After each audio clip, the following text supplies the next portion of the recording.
2023년 마지막 날에 묵상할 말씀은 시편 99편입니다. 시편 99편 1절에서 9절 말씀입니다.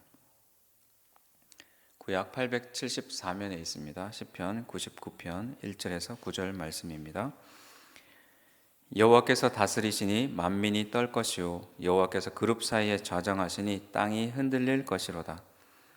시온에 계시는 여호와는 위대하시고 모든 민족보다 높으시도다. 주의 크고 두려운 이름을 찬송할지니 그는 거룩하심이로다. 능력 있는 왕은 정의를 사랑하느니라. 주께서 공의를 견고하게 세우시고 주께서 야곱에게 정의와 공의를 행하시나이다. 너희는 여호와 우리 하나님을 높여 그의 발등상 앞에서 경배할지어다. 그는 거룩하시도다.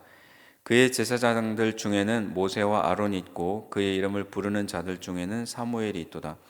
그들이 여호와께 간구하며 응답하셨도다.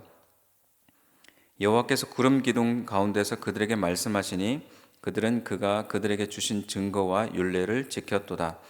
여호와 우리 하나님이여, 주께서는 그들에게 응답하셨고 그들의 행한 대로 갚기는 하셨으나 그들을 용서하신 하나님이시니이다. 너희는 여호와 우리 하나님을 높이고 그 성산에서 예배할지어다. 여호와 우리 하나님은 거룩하심이로다. 아멘. 2023년 마지막 날입니다. 말씀 묵상과 함께 한 해를 채워온 우리 성도님들 축복합니다. 새해에도 더욱 말씀을 가까이 하고 또 말씀이 우리 성도님들의 삶을 관통하기를 소망합니다. 저희 자녀와의 대화 속에서 성경 공부가 어려운 것은 내용이 어려워서일 수 있지만 성경을 공부한 것을 우리의 삶에 각자의 삶에 담아내기가 어렵기 때문이라고 그런 대화를 나누었었습니다. 묵상도 마찬가지입니다. 매일매일 우리가 한 해를 살아오면서 묵상을 하는데 나의 생각이 또 나의 행동이 또 언어가 바뀌지 않는다면 우리가 말씀을 받아들임에 있어서 좀 더 심사숙고할 필요가 있습니다. 심사숙고, 즉 깊이 생각하고 또 오랫동안 고찰함이 필요한 것이죠. 마지막 날 묵상할 말씀은 거룩하신 하나님에 대한 말씀입니다. 시편을 기록한 시인은 하나님을 찬양하면서 거룩하심이라는 이 단어를 반복하면서 찬양하고 있습니다. 2023년도 한 해를 우리가 돌아보면서 하나님을 얼마나 찬양하고 살아왔는지, 또 하나님의 어떠하심을 우리가 얼마나 깊이 묵상했는지를 돌아보기를 원합니다. 우리가 하나님을 알아가는 것이 우리의 깊은 갈망이라면 알게 된 그 하나님을 찬양하는 것은 자연스러운 다음 과정이 되겠죠. 하나님의 거룩하심 앞에 우리는 엎드리고 또 예배하기를 기뻐해야 합니다. 오늘 본문에 거룩이라는 단어가 3번 나오는데 3절과 5절과 9절에 등장합니다. 후렴구처럼 반복이 됩니다. 그래서 오늘 본문을 나누는데도 이것을 기준으로 나눠볼 수 있는데 세 부분으로 나눠보면 1절에서 3절은 시온에 계시는 거룩하신 여호와, 또 4절에서 5절은 정의와 공의를 행하시는 거룩하신 여호와, 또 6절에서 9절은 그의 백성에게 응답하시는 거룩하신 하나님에 대해서 말씀하고 있습니다. 첫 번째로 살펴보겠습니다. 시온에 계시는 거룩하신 여호와. 시인은 하나님이 우리를 다스리신다는 그 사실에 대해서 격렬하게 환호해야 한다라고 말합니다. 모든 사람이 여호와의 다스림에 떨라라고 명령을 합니다. 누가 우리를 다스리는가? 누가 우리의 왕인가? 우리가 누구의 다스림 안에 있는가를 제대로 아는 것은 아주 중요한 일입니다. 하나님을 신뢰하는 것은 범사의 감사로 이어질 수 있기 때문에 그렇습니다. 하나님이 나의 삶을 그냥 내버려 두시지 않고 다스리신다면 그것을 아는 우리는 절대적으로 하나님을 신뢰하며 나아갈 수 있습니다. 불평하는 우리의 모습들이 있다면 내 삶을 혹시나 전적으로 그분께 드리지 않고 또 신뢰하지 않고 있나라고 생각해 볼 필요가 있는 것이죠. 1절 말씀을 봅니다. 여호와께서 다스리시니 만민이 떨 것이요 여호와께서 그룹 사이에 좌정하시니 땅이 흔들릴 것이로다. 시인은 만민뿐만 아니라 땅 또한 흔들리라라고 명령하고 있습니다. 여호와가 계신 곳은 날개 달린 생물인 케루빔, 한글 성경에서는 그룹이라고 번역을 해 두었는데 이 케루빔 사이에 여호와가 앉아 계십니다. 그 자리는 이 세상 어떤 자리와도 비교할 수 없는 초월적인 자리입니다. 2절에 보면 시온에 계시는 여호와는 위대하시고 모든 민족보다 높으시도다. 초월적인 공간에 계신 그 하나님이, 무소부지하신 하나님이 이 땅에 내려오셔서 이 땅에도 계십니다. 시온에도 계십니다. 땅으로 내려오셨습니다. 거룩하고 높으신 하나님이 이 땅에 내려온 것을 우리가 사실 감당하기가 어렵습니다. 왕이 행차하여서 아주 누추한 어느 집에 머문다면 얼마나 떨리고 또 얼마나 송구하겠습니까? 제가 예전에 17년 된 차를 몰고 있었는데 한 번은 공항으로 강사 목사님을 픽업하러 가야 되는 일이 생겼습니다.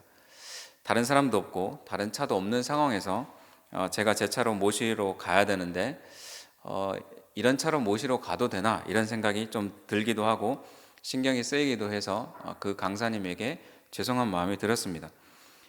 그 강사 목사님이 내리면서 공항으로 픽업 나와 주어서 고맙다라고 했습니다. 그분의 속마음까지는 알 수 없지만 어쩌면 나를 이렇게 대접할 수 있나 이런 섭섭함을 느끼셨을 수도 있지 않았을까. 또 그분도 그분의 위치에서 나름 생소한 경험을 하셨을 텐데 내리면서 감사하다라고 이야기해 주어서 제가 마음에 위안이 되었습니다. 근데 이런 일과 비교할 수 없는 하나님이 이 땅에 오셨습니다. 하나님이 이사를 하셨습니다. 거룩하시고 높으신 이름을 가진 여호와가 이 땅에 오셨다는 사실은 우리를 그냥 있게 할 수 없는 일입니다. 예전에 왕의 행차에 백성들이 길 양쪽으로 엎드리면서 얼굴도 들지 못했었는데 마치 그것처럼 우리가 그냥 가만히 있을 수 없는 일이죠. 3절을 봅니다. 주의 크고 두려운 이름을 찬송할지니 그는 거룩하심이로다. 우리는 당연히 그의 크고 높으신 이름 앞에 이름을 찬양해야 합니다. 아주 멀리 계시지 않고 우리 가까이 오셨습니다. 누추한 집이지만 누추하지 않다라고 하십니다. 이 땅에 오셔서 말 못할 불편함과 또 고통을 감수하시면서 우리에게 오셨습니다. 이 땅에 오셔서 우리와 함께 하시지만 그러나 그분은 거룩하십니다. 거룩, 거룩, 거룩. 반복하여 찬양하여도 그분의 거룩함을 다 표현하기에는 부족한 것입니다. 4절 5절은 정의와 공의를 행하시는 거룩하신 여호와에 대해서 말씀하고 있습니다. 두 번째 부분의 그 마지막 부분에도 그는 거룩하시도다 이렇게 반복하면서 마무리되고 있는 것을 우리가 볼 수 있습니다. 4절 말씀을 먼저 보면 능력 있는 왕은 정의를 사랑하느니라. 주께서 공의를 견고하게 세우시고 주께서 야곱에게 정의와 공의를 행하시니나이다. 거룩하신 하나님은 사람들과 함께 계시며 또 정의를 사랑하시고 공의를 견고하게 세우십니다. 하나님은 우리의 삶을 멀찌감치 관망하시지 않고 우리의 삶에 가까이 오셔서 관여를 해 주십니다. 주님의 다스리심은 정의와 공의가 실행되는 것입니다. 세상에 일그러진 정의와 공의를, 또 세상에 기울어진 정의와 공의를, 또 세상에 혼탁해진 정의와 공의를 바르게 하실 수 있는 분은 하나님이십니다. 그래서 우리는 그분의 다스리심을 갈망하는 것이죠. 그런데 우리의 죄로 인해서, 죄성으로 인해서 우리는 어그러진 공의와 정의를 당연하게 받아들이고 기울어진 운동장에서 다른 사람들을 좀 더 밀어내고 올라가려고 하고 있지는 않는지 생각해 보아야 될 일입니다. 5절 말씀, 너희는 여호와 우리 하나님을 높여 그의 발등상 앞에서 경배할지어다. 그는 거룩하시도다. 하나님은 높이고 나는 더욱 굽히고 낮추고 엎드리는 것, 우리가 하나님께 존경을 표현하는 방법입니다. 한 해를 마무리하면서 더더군다나 우리는 그러해야 할 것입니다. 연말에 방송사에서 많은 시상식들을 합니다. 좋은 상, 높은 상, 대상을 받을수록 많은 스포트라이트를 받는데 겸손해지기가 얼마나 어렵습니까? 설령 우리에게 높아지는 기회가 있다 할지라도 우리는 천군 천사가 굴복하는 주님께, 천지 만물이 찬송하는 주님께 더욱더 엎드려 찬양해야 함이 마땅합니다. 세 번째 마지막 부분은 그의 백성에게 응답하시는 거룩하신 하나님에 대해서 시편의 기자가 노래하고 있습니다.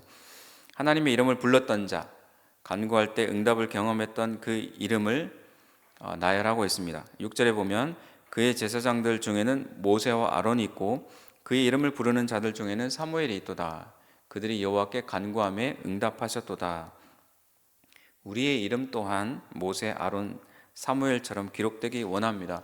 이스라엘 백성은 광야라는 척박한 땅에서도 사실은 기적적인 하나님의 인도와 공급하시는 그걸 통해서 풍족함을 경험했지만 그것이 온데간데 없이 그 기적의 광야를 불평으로 만들어 버렸습니다.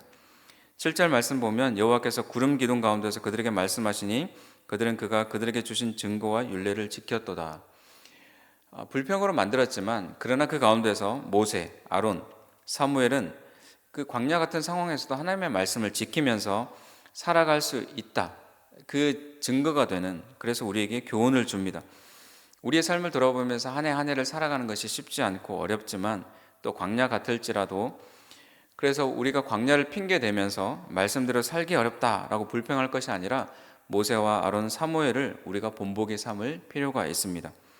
비록 그 환경이 광야 같을지라도 그것을 핑계하지 않고 증거와 율례를 지켰던 사무엘과 또 아론과 모세를 우리가 기억할 필요가 있다는 것이죠. 주님이 주신 법규와 명령들을 신실하게 잘 지켰습니다. 자, 그러나 기억해야 될 말씀이 하나 더 있습니다. 8절에 보면 여호와 우리 하나님이여 주께서는 그들에게 응답하셨고 그들의 행한 대로 갚기는 하셨으나 그들을 용서하신 하나님이시니이다. 우리를 용서하시지만 벌하시는 분이 하나님이심도 알아야 합니다. 그냥 눈 감아 덮어주고 그러지 않고 일관되게 공의를 행하시는 분이십니다. 무조건 우리가 용서만 해달라고 떼를 쓴다면 또 행한 대로 갚으심에 불만과 클레임을 걸다면 우리가 될 일이겠습니까? 감히 우리가 하나님을 향해서 갑질을 할 수 있겠습니까? 9절에 보면 너희는 여호와 우리 하나님을 높이고 그 성산에서 예배할지어다. 여호와 우리 하나님은 거룩하심이로다. 여호와 우리 하나님. 99편에서는 여호와 우리 하나님이 4번 반복이 됩니다. 이 4번 반복되는 이 표현은 우리가 우리의 삶에 근거 있는 자신감이 됩니다. 우리를 다스리시는 여호와 우리 하나님. 우리는 그분을 선언하고 이렇게 선언하고 외치고 찬양해야 하는 것입니다. 예배해야 합니다. 하나님은 우리의 삶을 멀찌감치 관망으로 일관하시는 분이 아니라 2023년도에도 우리의 삶에 가까이 오셔서 공의와 정의를 세우시는 또 우리의 삶에 관여해 주신 하나님이십니다. 2024년에도 우리 여호와 우리 하나님을 여전히 경험하고 찬양하는, 예배하는, 기뻐하는 우리 사랑하는 성도님들 되시기를 간절히 소망합니다. 기도하겠습니다. 하나님 아버지, 거룩하신 하나님을 찬양하고 경배합니다. 우리의 삶에 관여해 주시고 공의와 정의를 세워주시니 감사합니다. 새해 더욱더 낮은 모습으로 하나님께 나아가게 하시고 또 지금 한 해를 돌아보며 모든 것이 하나님의 은혜이고 돌보심이었다고 겸손하게 고백해내는 우리들이 되게 하옵소서. 우리의 삶이 정결하게 되기를 소망하며 또 그런 마음으로 새해를 맞기를 원합니다. 예수님의 이름으로 기도합니다. 아멘.